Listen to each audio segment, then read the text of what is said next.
May nagbabalik!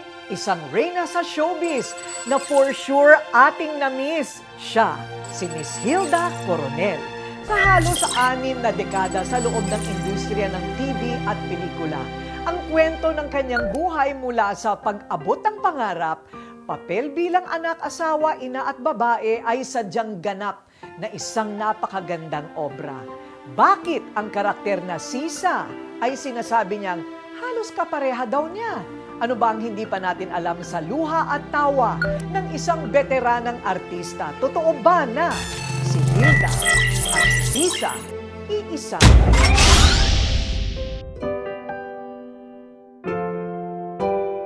Ito ang mukhang hindi kumupas ang ganda kahit pa dumaan na ang ilang dekada.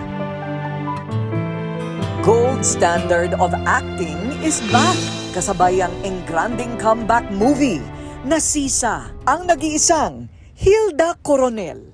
Walang katapusan ang dalamating ito. Dasalit natin ito hanggang sa huling hininga natin. Susan Reed ang kanyang tunay na pangalan sa totoong buhay. Hilda Coronel naman ang naging bansag sa kanya sa harap ng kamera. Siya ay anak ng isang babaeng Kapampangan at Amerikanong sundalo na nadistino sa base militar sa Angeles, Pampanga. Sinong mag-aakala na ang magandang mukha ni Hilda at kutis pang mayaman ay lumaki pala sa isang squatters area noon. Sa nabigong pag-ibig ng kanyang mga magulang, pinaampon na ang batang si Susan sa kapatid ng kanyang ina. Mula noon, ang tiyahin na ang nag-aruga sa kanya bilang tunay na anak. Ang drama ng buhay, una niyang naranasan hindi sa telebisyon, kundi sa Pasay. Ito ang unang papel niya sa teleserye ng kanyang tadhana. Ang maging batang matatag at matapang para mabuhay at makakain araw-araw.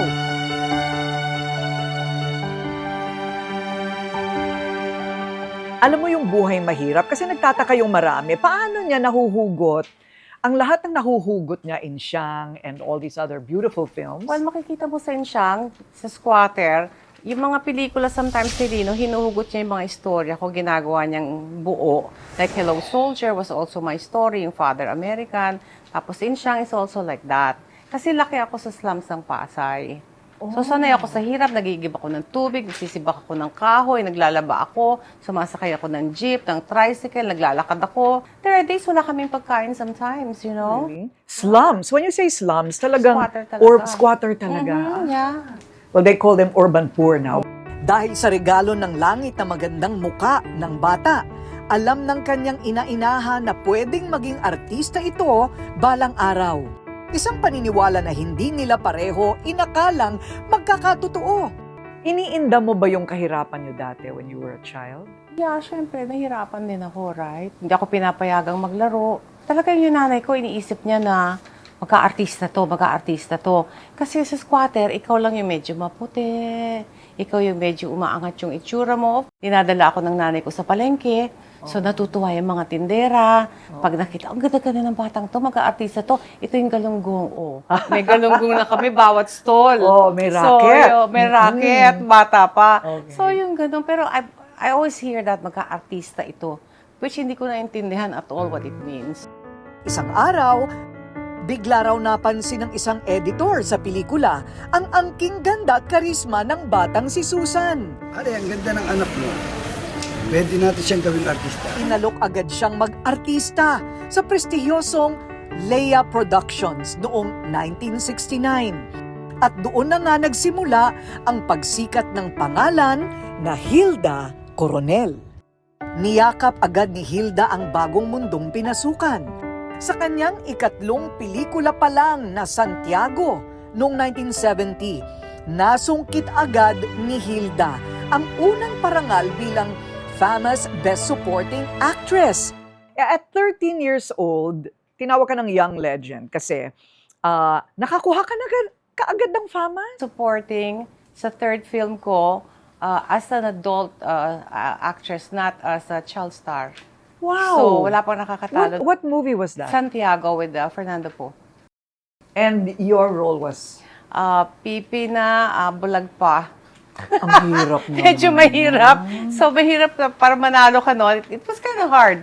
Third film ko lang yun. Pipi na, bulag pa. Third film mo lang, 13 years old. So how did you do that? Were you trained? No training, no. Bilang babaeng artista, mas nagniningning ang kislap ng bituin ni Hilda nang tutukan at hasain ng national artist na direktor na si Lino Broca. To budding actresses, are you born with it or I think so. nahuhubog yan? I think God gave it yun sa akin, you know, so lucky na ako. Plus, I got my mentor na si Lino. So, and he loved it. Sa third film ko, inalis na niya ako dun sa mga teeny bopper films. So, hinugot niya ako kagad. Sabi niya, papunta ka rito, tama na yung mga singing-singing na walang kwenta na yan. Hindi yan para sa'yo. I'm gonna make you into an actress. Kasi si Angeles Play nagtrabaho na kami, so you might say na parang we grew up together in the business. Ang bawat obra na bunga ng kanilang pinagsanib na talento at sakripisyo, tumatak at nakilala. Ang Maynila sa Kuko ng Liwanag, isang klasikong pelikula na dinakila hanggang sa ibang bansa. Tiningala rin ang insyang noong 1976. Inay? Dito nagwagi si Hilda bilang Best Actress sa Metro Manila Film Festival. Ito rin ang kauna-unahang pelikulang Pilipino na nag-world premiere noong 1978 sa prestihiyosong Cannes Film Festival. Sa pelikulang ito, tiningala ang sining ni Lino Broca at hinangaan ng buong mundo si Hilda Coronel bilang natatanging aktres na Pinay na mahusay sa pag-arte. What do you think was the main style of Lino Broca with you that really worked for you? I think he knew what I could give him. And he was aware of my mga problema, my angers, my sorrow. So he wanted me to use all of those sa trabaho ko. It's cathartic as far as he was concerned. Pag ito yung eksena, nangyari sa buhay ko to, gusto niya hugutin ko yon, gamitin ko dun yung emosyon na yon. Oh, So, hinuhugot niya. Kilala niya ako, he knows me. Ano naman yung mga hugot mo dati? Marami, mga sama ng loob, mga Even mga at a young anger age? issues. Yeah, syempre with my mom, you know, with my father, not seeing my... Ang daming trauma. Buti nga ngayon, you can talk about mental health and all of these things. But nung araw, you just keep it all backed up. Doon lahat yon. So, Lino would want me to just bring that out. O to sa isang eksena to, gawin mo yung nangyari sa isa ganito. We talk about it sa kaming dalawa lang, syempre. Nobody would hear us talk about that. So para siyang father confessor. Oh yeah, he was everything to me. Tatay ko, nanay ko, director ko, mentor ko. So kaya, sabi ko nga nung namatay ang mother ko, I just felt sad but I didn't cry. But when Lino died, I was depressed. I broke down. Kasi yun talaga, every time may problema ako sa buhay, nabugbog ako ng asawa ko, nandun si Lino. Nagkasakit ako, nandun si Lino. Basta, he was there for me all the time. Really? Yun ang takbuhan ko. Magpakabit ka sa mama ko. Pati kaibigan ko, ikaw ang pumipili. Sa hindi matatawarang pagganap ni Hilda ay napasama ang ilan sa kanyang mga pelikula na maingat na napreserba. Namuhunan ang ABS-CBN para sa digital restoration ng classic film niyang Kung Mangarap Ka't Magising. Ito ay para mapanood ng susunod na henerasyon. Gaano kadalas ang minsan? Ewan ko. Once? Twice? 3 times more? I don't know. I don't keep track. Bakit? Importante At ba yun? bakit hindi? I want to know if there was love between the two of you. Pero tulad ng kanyang mga role sa TV at pelikula, naging makulay din ang kwentong pag-ibig ni Hilda. Marami siyang pinagdaan ng relasyon. May nagtapos sa lungkot at mayroon ding masakit sa damdamin. Sa kabila nito, bilang babae na natili siyang matatag at buo ang dignidad. Bakit? Ilan ba sila? Marami. Okay. Marami ba? I went through a lot of in my life. Totoo. I think sometimes they fall in love with Hilda and then they find out you're Susan. So, you know, maraming reasons eh. And then I had a husband na also ako actor. So, minsan pag mas umaangat yung career mo, naiiwan sila, nagkakaroon ng jealousy. Iba-ibang reason. Oo. Iba-ibang reason. Talaga? Okay. Kaya hindi rin naman ako madaling pakisamahan. So, Hindi lang bilang asawa nagtatapos ang papel noon ni Hilda. Basag man ang puso, pero buo naman ang responsibilidad. Sa tulad niyang career woman, Hindi, pagsiltayin mo nga ako! Kayo na ang naghati sa pinagbentahan ng lupa. May narinig ba kayo sa amin? hindi madali ang maging sikat na artista habang ginagampanan din niya ang role bilang ina. Pero kinaya niya ito.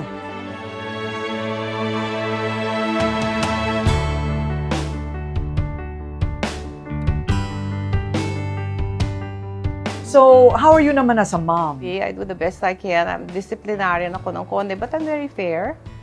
You're happy with how they turned out? Oh yeah, very much. They're Oh, all that's they're all good. good kids and very successful. And you have grandkids? I have 4 grandkids, all Four. girls. How old are they? 30, 20, 14, 13. Looks like you're going to be a great grand already. Wag muna. I'm enjoying them eh. I love them. They're the ones who say, Mama Sue, this is what you buy. Mama Sue, here, it's cheaper here. This is so fun. So kung masungit ka, mamasungit. Mama Sungit. Pwede ring mamasuit. Yes. Di ba? Yeah, Oh. masusan kasi. So Mama Sue. Alam niya noon na may kulang pa sa kanyang buhay. Hindi niya ito hinanap, pero kusang dumating ang kanyang tunay na pag-ibig. Ang negosyanteng si Ralph Moore Jr. How did you meet your husband, the American husband? I was doing my walking sa Green Hills every morning, madaling araw. I do my walking like 2 hours and then sa kanto ng Mr. Donut, nabangga niya ako. So, you know, and hindi ko naman siya napansin but he never forgot me. He even, till the day he died, naaalala niya kung ano yung suot ko. Sabi niya, don't you remember what I was wearing? Sabi ko, no, I don't even remember you eh. So he was an American in the Philippines? Yeah, may business siya here, yeah. Ah, So okay. yun, nag-umpisa doon. He had a business for weight loss. And then somebody gave me some samples to try it. It's just fate lang talaga. Then I went to his office and I saw him again. So parang fate lang talaga. Would you say that he's the love of your life? Yeah, I think so. Bakit nga ba niya isinakripisyo ang karera para mamuhay sa Amerika? Ano ang kanyang naging buhay doon? Paano ka nabunot, nahugot mula sa buhay mo dito bilang artista and a star? Well, it's been decades also that I've been doing this job. And he says, since the job is in California, he says, baka medyo burnt out ka na rin, magpahinga ka na. So sabi ko, maybe it's time that I take a break. And then I did. I went and I took my son with me, my youngest kid. So we tried it there. For the first 3 years, I was crying and crying. Totoo? Malungkot ako kasi he doesn't speak Tagalog but may TFC kami. So every time napapanood namin yung mga Christmas at Tiangge, kasi we used to walk around there, iyak kami ng iyak. He lived there for like 15 years eh. Oh. So he loves it here. So pareho kami nalulungkot. Sa kanyang pagbabalik pelikula, totoo ba ang sinabi ni Hilda na isa rin siyang sisa sa tunay na buhay? Sa maingay na mundo ng pelikula at telebisyon, tahimik na umiwas ang isang tinitingalang reyna sa Philippine showbiz, si Hilda Coronel. Sa isang iglap naging full-time housewife sa California. Ang sikat na pangalang Hilda Coronel bumalik bilang si Susan Reed Moore o si Mrs. Moore sa Amerika. Isang simpleng may bahay na naglilingkod sa lalaking kanyang pinakamamahal. Where in the US did you stay all this time? California. California. And you lived within a Filipino community. You married No. an American, di ba? Yes, so Okay. And then you stayed there and very private. yeah, just a housewife. They were asking me as a kaluto, laba, plancha, the usual. Oo. Oh, ganun lang. Labag, luto, Plancha. plancha. Hindi naman ako maka-imagine. Sanay ako sa hirap eh, so I know how to do that. Sa unang taon, grabing lungkot daw ang kanyang naranasan. Pero hindi niya ito pinagsisihan.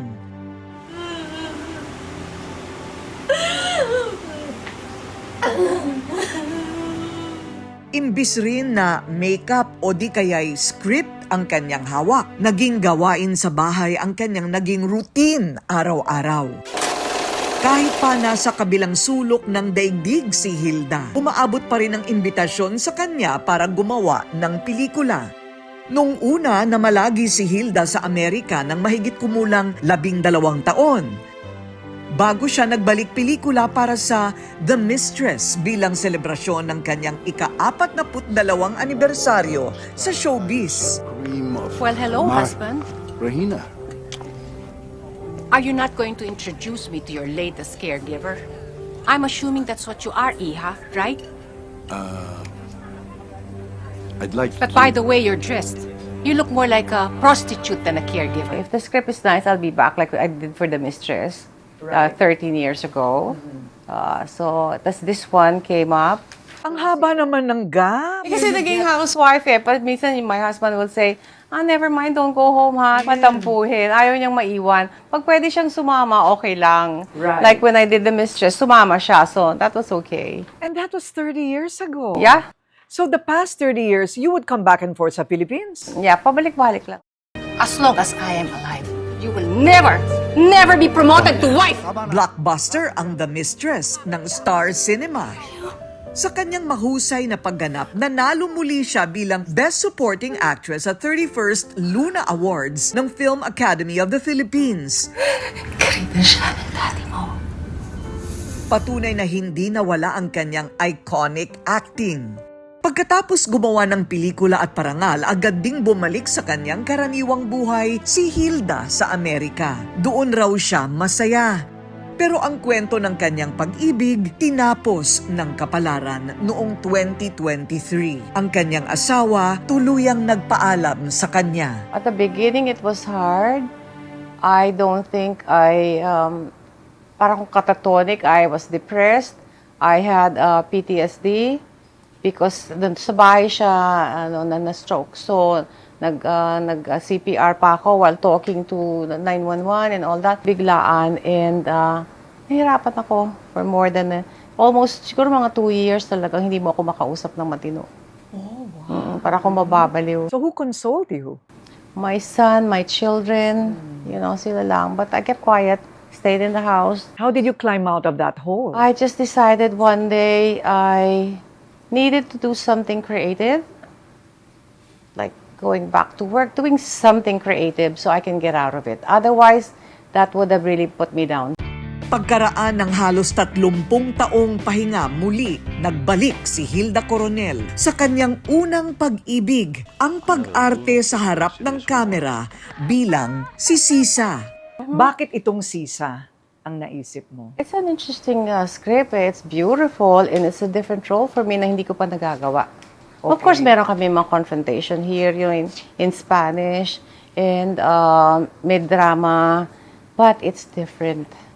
It's very dark. Hindi ito ang Sisa sa nobela ni Dr. Rizal, kundi isang Sisa na espiya sa Philippine-American War noong 1902. Commander Harrison, our distinguished guests have arrived. Na nagkukunwaring baliw upang makapaghiganti. Iingat ka.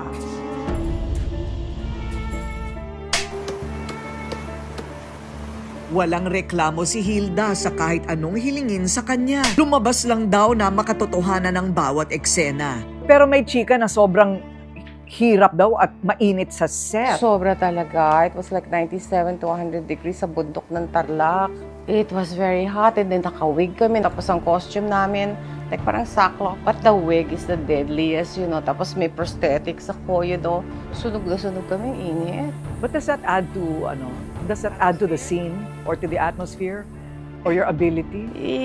It helps, pero pag sobra naman, Malulusaw ka na lang. nahihimatay kami. Yeah, basang-basa ka ng pawis, tapos naka-makeup ka ng brown from top to bottom, So, oh my God, it was hard. Tapos nakapaa ka, may mga tae ng kalabaw, ng kambing, ng daming langaw. It was like, but it was worth it. I loved every minute of it. Ang Sisa ang muling bumuhay sa kanyang natutulog na katauhan bilang isang mahusay na artista at alagad ng sining. Sa akin ay Sisa.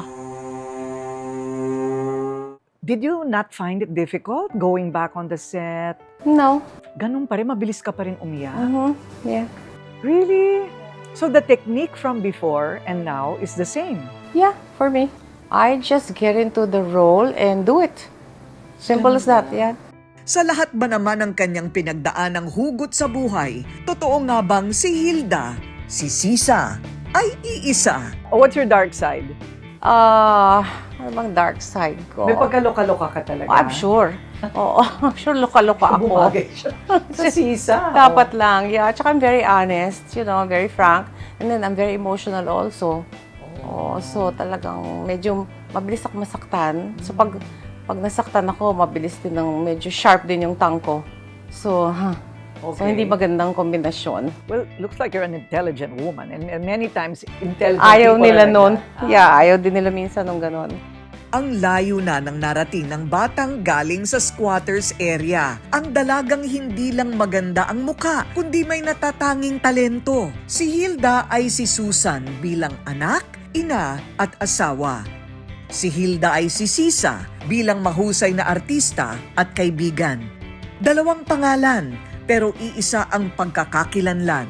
Si Hilda Coronel, isang tunay na babaeng palaban at iniidolo ng mga kababaihan.